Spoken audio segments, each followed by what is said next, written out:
السلام عليكم ورحمة الله تعالى وبركاته، أهلا وسهلا بكم في حلقة جديدة من حلقات برانيش. أنا معاكم أحمد رضا، مهندس معماري مكتب كورنر. وفي حلقة النهاردة سريعا هنرد على سؤال جالنا على الفيديوهين اللي فاتوا. لو أنت ما كنتش شفت الفيديوهين دول روح دلوقتي شوفهم وتعالى، الموضوع مش هياخد منك وقت كبير. احنا في الفيديو اللي فات اتكلمنا على احترام السبوتس بتاعتي لعناصر الفرش، وقلنا ان احنا هندخلها شوية جوه الفراغ ونبعدها عن الحيطة بحيث تنور لي مكان الجلسة أو مكان القعدة اللي أنا قاعد فيها.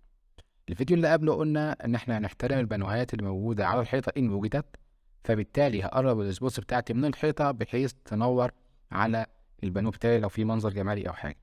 طيب انا دلوقتي لو عندي عناصر فرش موجودة على الحيطة فيها بانوهات هعمل ايه؟ هقرب السبوتس بتاعتي ولا ابعدها؟ اقربها من الحيطة ولا ادخلها جوه الفراغ؟ بمنتهى البساطة هسألك سؤال: هي قوة الإضاءة أو شدة الإضاءة اللي هتنور بانوه هتبقى بنفس قوة الإضاءة اللي هتنور فراغ في قاعدة والكلام ده كله؟ أكيد لأ.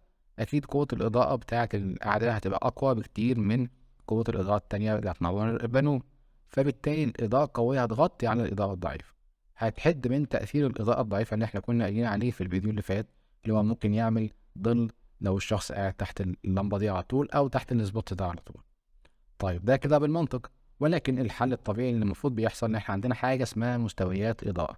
يعني ايه مستويات اضاءه؟ يعني انا الفراغ عندي مش كله واخد نفس الميه او نفس الدرجه او نفس الشده بتاعه الاضاءه. في مستويات الاضاءه، في اضاءه قليله، اضاءه اقوى، اضاءه قويه جدا، على حسب ايه المكان اللي انا هنوره او حسب الفراغ اللي انا هنوره، وده معتمد على الوظيفه بتاعت كل فراغ. ولكن خلينا نتكلم على الحاله بتاعتنا. في الحاله بتاعتنا احنا هنعمل مفتاحين: مفتاح للسبوتس بتاعت البنوهات، مفتاح تاني للإضاءة الرئيسية اللي هي هتنور القعدة بتاعتي أو الجلسة بتاعتي. ده بمنتهى البساطة.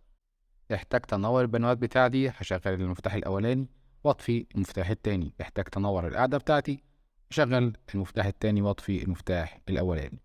بس كده يا جماعة، ونشوفكم على خير في حلقات تانية سريعة. سلام عليكم.